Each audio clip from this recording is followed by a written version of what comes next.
मसीही भाई बहनों को यीशु मसीह के नाम में जय मसीह की। आज मैं आपको अब्राहम की 3 अतिथि की कहानी बताने जा रही हूँ। इसका वर्णन बाइबल की पुस्तक उत्पत्ति अध्याय 18 में आपको मिल जाएगा। यह उस समय की बात है जब अब्राहम मामेर के वृक्ष वृक्ष के बीच कड़ी धूप के समय तंबू के द्वार पर बैठा हुआ था। तब यहोवा ने उसे दर्शन दिया। उसने आंखें उठाकर दृष्टि की तो क्या देखा कि 3 पुरुष उसके सामने खड़े हैं। जब उसने उन्हें देखा तब वह उनसे भेंट करने के लिए तंबू के द्वार से दौड़ा और भूमि पर गिरकर दंडवत की और कहने लगा, हे प्रभु, यदि मुझ में तेरी अनुग्रह की दृष्टि है तो मैं विनती करता हूँ कि अपने दास के पास से चले ना जाना। मैं थोड़ा सा जल लाता हूँ और आप अपने पाँव धोकर इस वृक्ष के तले विश्राम करें।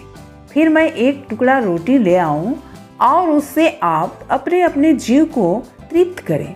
तब उसके पश्चात आगे बढ़े, क्योंकि आप अपने दास के पास इसीलिए पधारे हैं।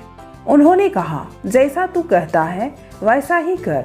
तब अब्राहम तुरंत तंबू में सारा के पास गया और कहा, 3 असार मैदा जल्दी से गूंद और फुलके बना।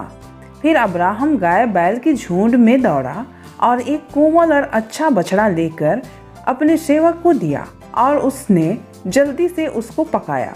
तब उसने दही और दूध और बछड़े का मांस जो उसने पकाया था लेकर उसके आगे परोस दिया और वह वृक्ष के तले उनके पास खड़ा रहा और वे खाने लगे। उन्होंने उनसे पूछा, तेरी पत्नी सारा कहाँ है? उसने कहा, वह तो तंबू में है।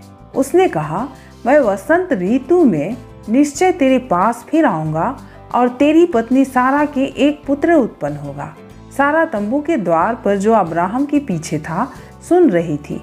अब्राहम और सारा दोनों बहुत बूढ़े थे और सारा का मासिक धर्म बंद हो गया था। इसलिए सारा मन में हंसकर कहने लगी, मैं तो बूढ़ी हूँ और मेरा स्वामी भी बूढ़ा है, तो क्या मुझे यह सुख होगा? तब यहोवा परमेश्वर ने अब्राहम से कहा, सारा यह कहकर क्यों हंसी कि क्या मेरे जो ऐसी बूढ़ी हो गई हूँ सचमुच एक पुत्र उत्पन्न होगा? क्या यहोवा परमेश्वर के लिए कोई काम कठिन है? नियत समय में अर्थात वसंत ऋतु में मैं तेरे पास फिर आऊँगा और सारा के पुत्र उत्पन्न होगा। तब सारा डर के मारे यह कहकर मुकर गई, मैं नहीं हंसी। उसने कहा, नहीं, तू हंसी तो थी।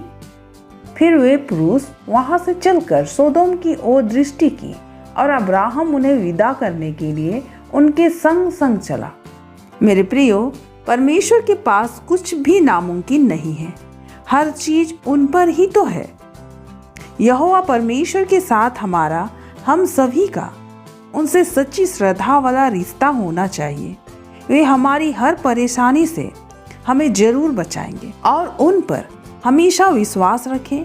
वे हमें कभी भी हारने नहीं देंगे, क्योंकि प्रभु परमेश्वर हम सभी से बहुत प्यार करते हैं और वे नामुमकिन को भी मुमकिन बना देंगे।